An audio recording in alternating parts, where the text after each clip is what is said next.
hero. Well, on topic with sharing information, I want to get your thoughts about this upcoming debate, and specifically what Tim Pool has made public with respect to our ability to share this debate and restream it for ourselves. And I'm going to give you this clip right here. Dak, that was supposed to just start rolling. Dagnabbit. I'm going to refresh. Tim Pool's got to have you on, Joe. He should cover the gag order. I don't. Your challenge. Talk to him. Talk to him. Talk to him. You got to talk to Cassandra. I'll talk to Cassandra. Joe. Talk to Cassandra. Yeah. All right. So here's Tim Pool. I'd be thrilled to go on there and talk to him about my efforts to ungag Trump. By the way, while I'm here and there's 3,000 of you watching, I am 50 people away from 39,000. So if you could hit like and subscribe, I would be most obliged. You know, I'm sitting here with such a fine panel of people. From 99,000. Thank you. Oh, you said 39,000. Did I? Was like, man, what happened? Now you see why. Now you see why. Maybe I was just thinking that YouTube is just constantly yanking people away. So who the hell knows? Maybe it is 39,000. When I last checked, it was 98,940 or something. Yeah, this should be the night. This should be the night, Joe. It should be the night. What a nice birthday present that would be for Joe. To hit. I'm not asking to hit 100 tonight. Just get me to 99. There's no way that anyone's watching this and hasn't subscribed. What kind of scumbag would that be? What kind of you sick mother? Oh, sorry. Let me get to what Tim Pool was talking about here. From YouTube last week. Oh. I received a message from YouTube last week asking to hop on a phone call to discuss the RNC and the presidential cycle. And I said, sure. I briefly spoke with some individuals at YouTube earlier today who made it clear that CNN reached out and is expressing concern. I don't know the full extent, but making it known that YouTube better contact their news programs over the CNN debate. Now, of course, like all presidential debates, which is the epitome of civic responsibility, it is of civic participation, we will provide live commentary and fact checking on this presidential debate, as we have done for every other, so long as this show has been around.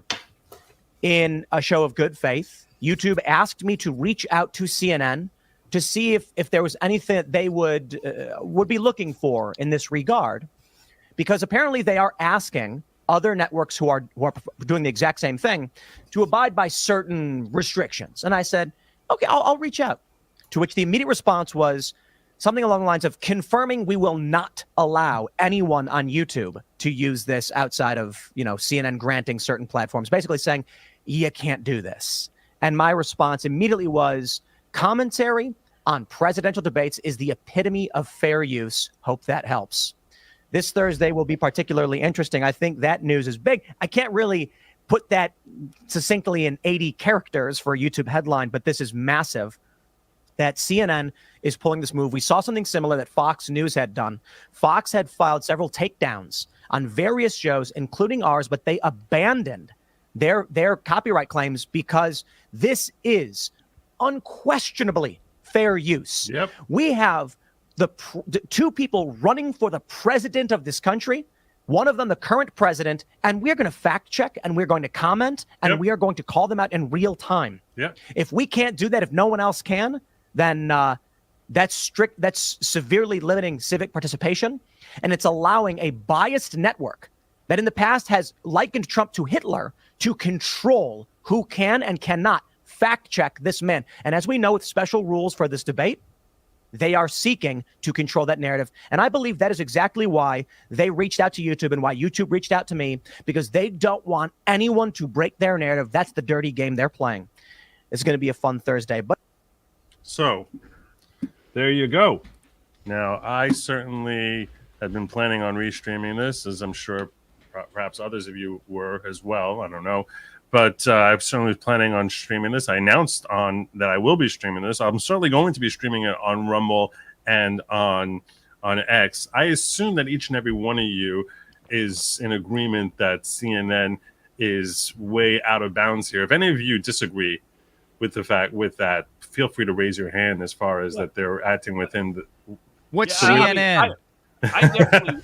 I definitely wasn't. Aviva and I definitely weren't going to stream it until Supreme Court lawyer Ron Coleman said I had no problems. So upon advice of counsel, we will definitely be live on Rumble covering the debate. But yeah, Well- it's absurd. It's laughably absurd. This is a debate, public topic, fair use. Everything's exempt. So this is very much up Ron. Ron understands this area of law. So Ron, where are you? Are you raising your hand to say Yeah, that they're acting within their rights? Yeah, you can't. The stream itself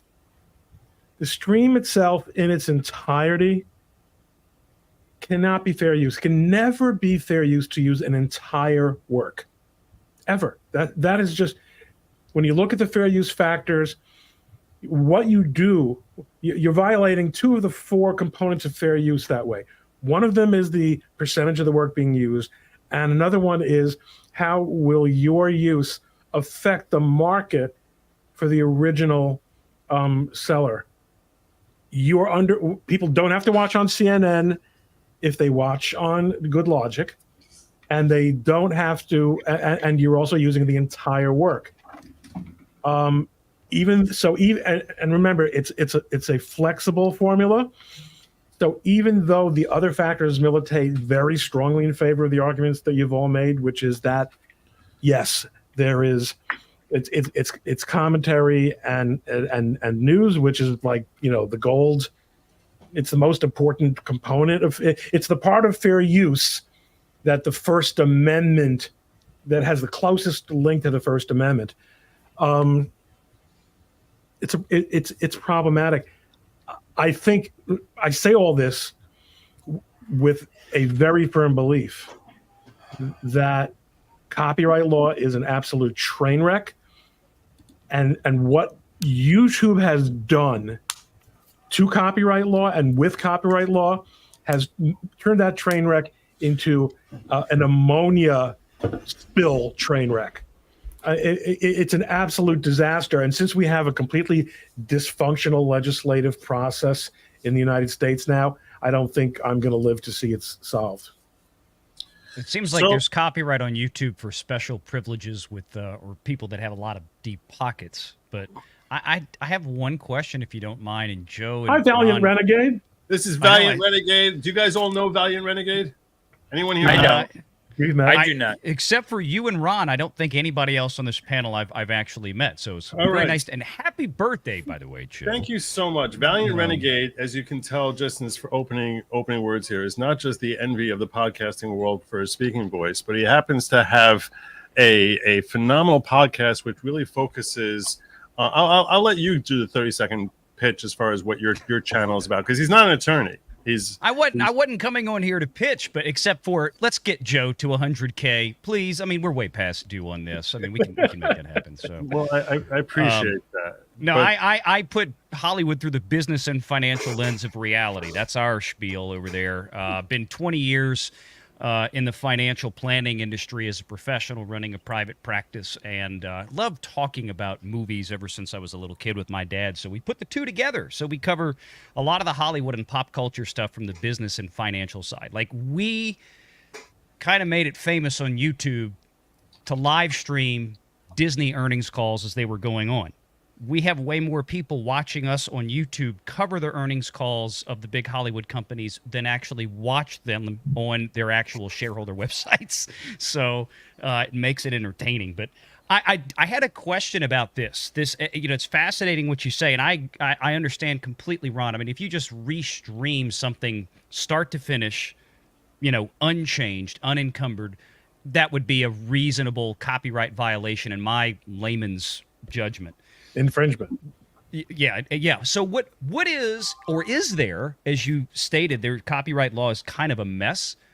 Where's the fine line? Do you have to make some type of commentary every few minutes, every few seconds?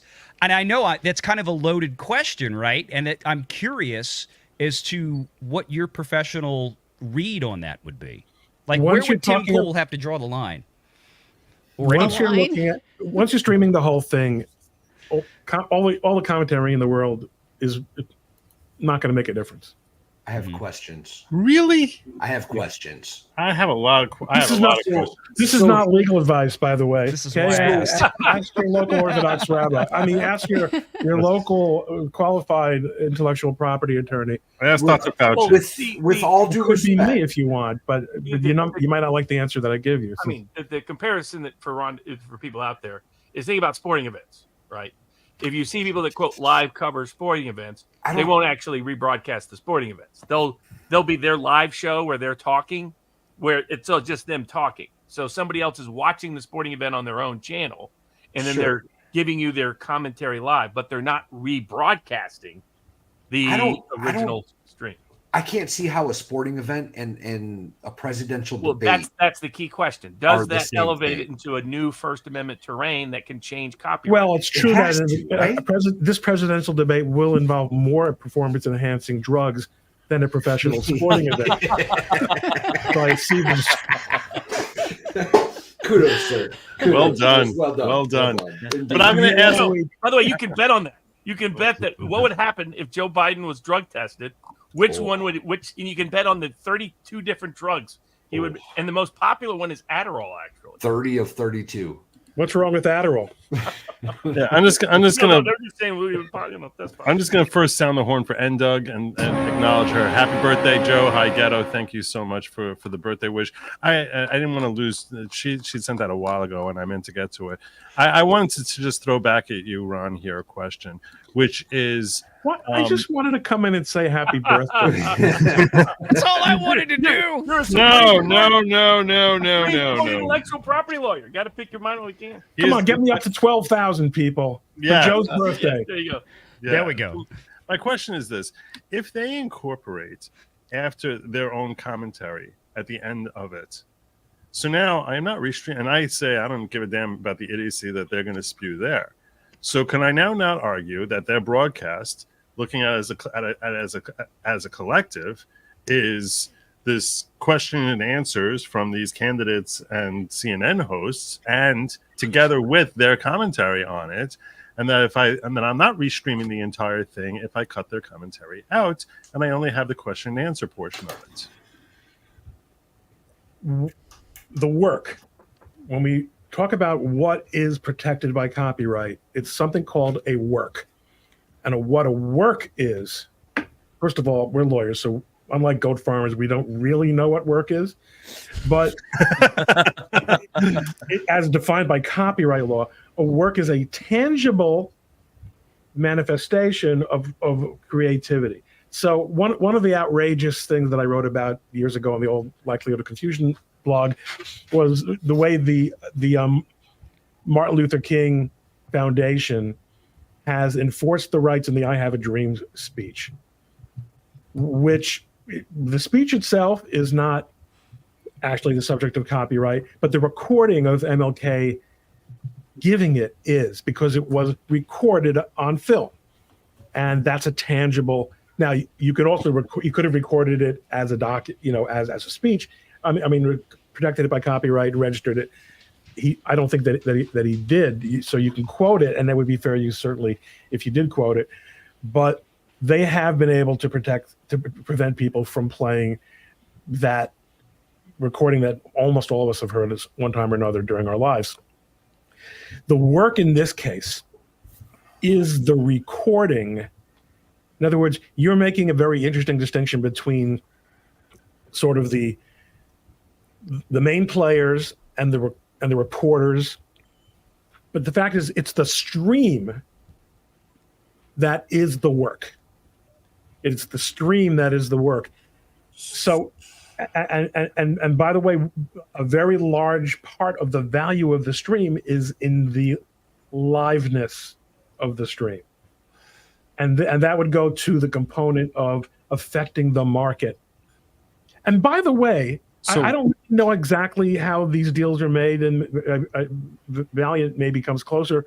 Anyone here to understand show business, we probably need Lou or someone to explain this to us. But I assume that these are rights that are paid for to someone, League of Women Voters, I don't know who, by the network.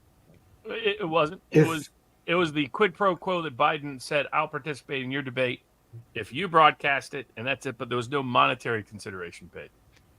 If The I, only- I was going to say maybe Ron, if what you're getting at, if you're asking me, there is obviously a monetary component because the people who ultimately get the rights to broadcast theoretically Run they commercials.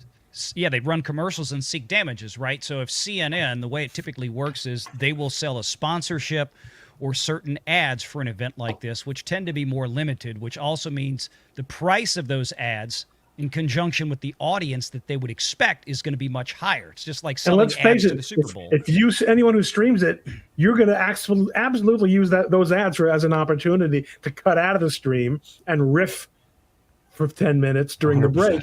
So you're not only taking the intellectual property for your own use, but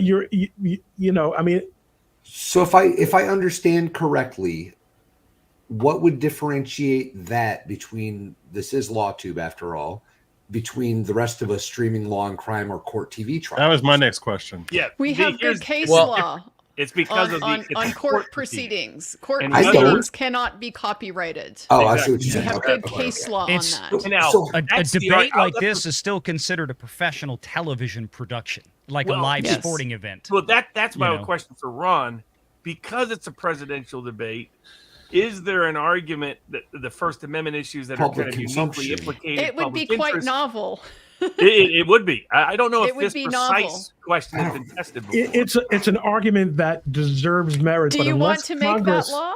Hey, I know a lawyer who's currently seeking to ungag President Trump. Maybe he could also take up this cause.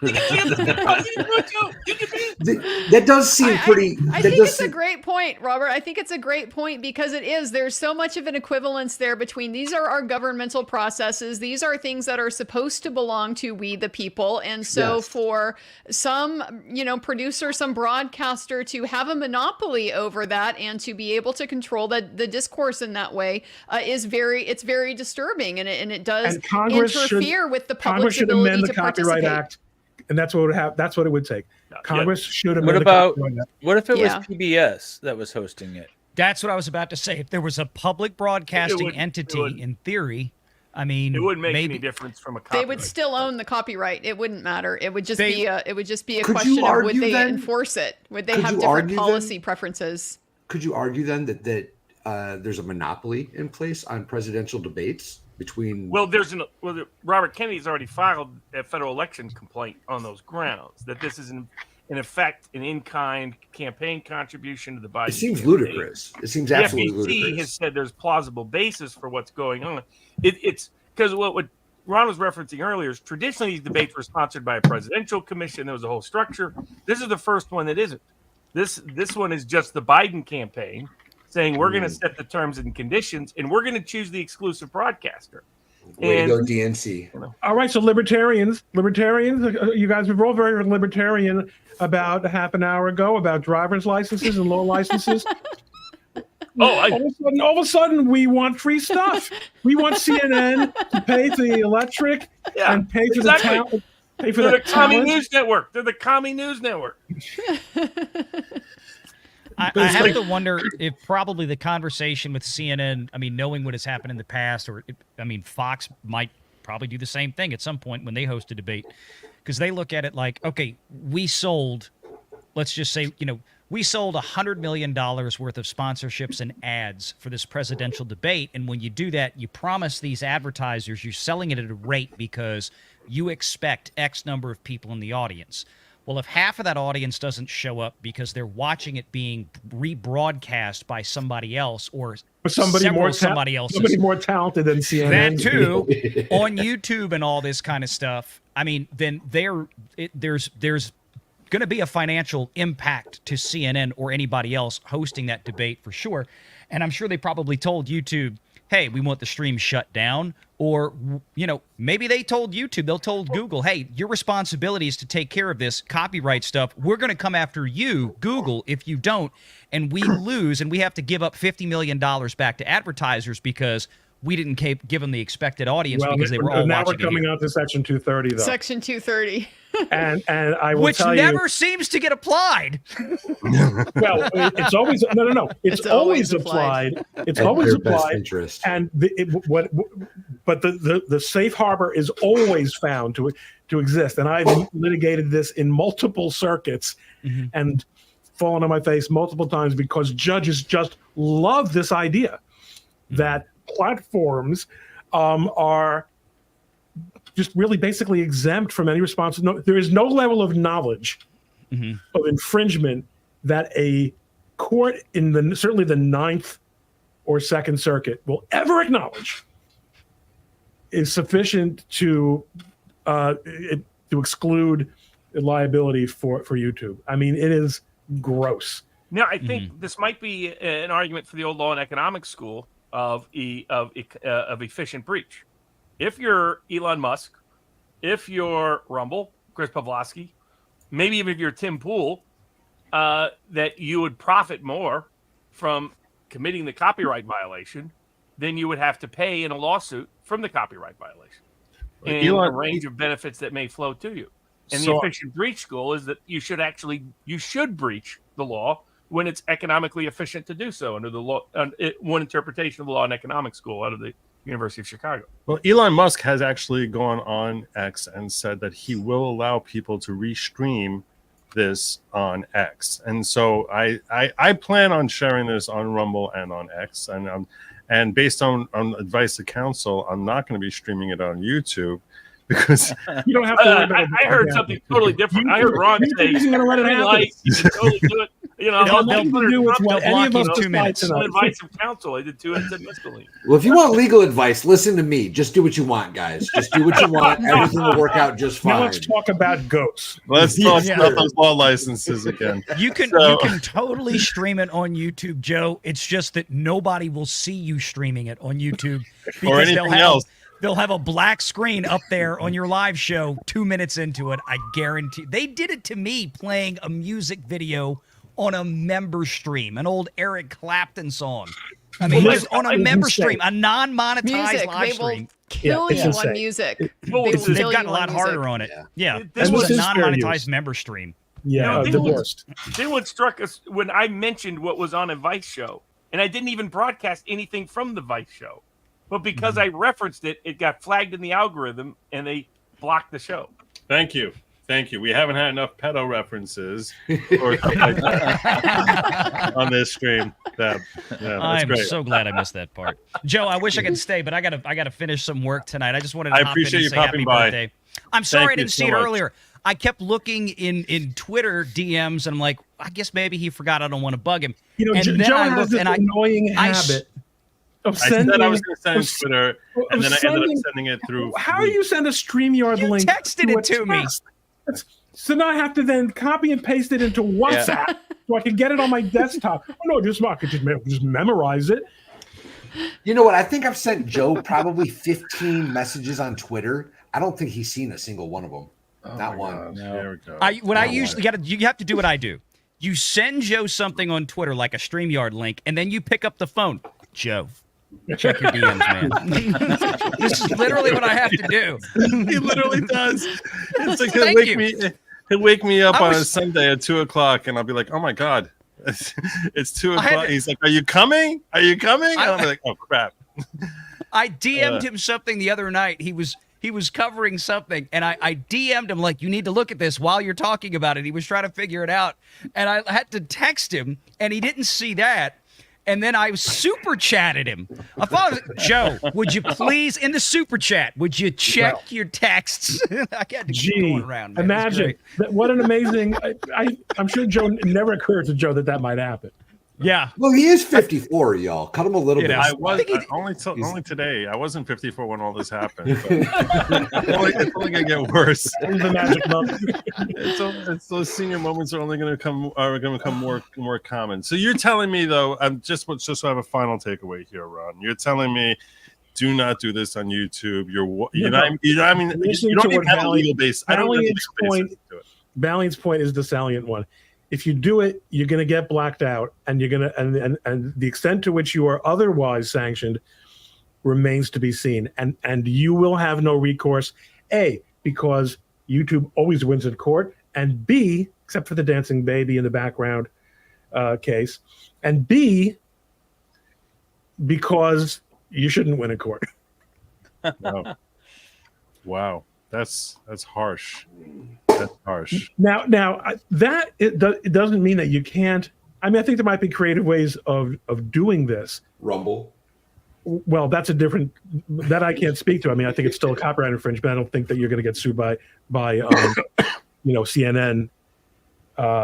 In Rumble, if you are. What Rumble I'm has hearing said they're from not you, gonna Ron, block. is that if you do less than the entire thing, less than the entire stream, if you Do it an do hour it late. at a different time and don't compete with the live stream when it's happening, these are things that are going to cut in your favor when they're applying that factor test to determine fair use. If it were ever to come before a judge, but the question is going to be, what will YouTube's Yeah. hyper, corporate protection algorithm permit? That's the real question here. I'm I'm sure sure you you can still this do is basically clips. a- If you're going to make a video Yeah, and do clips, yeah. clips in a video, Historically, you probably, they I'm haven't sure you're fine. worried about clips after the fact.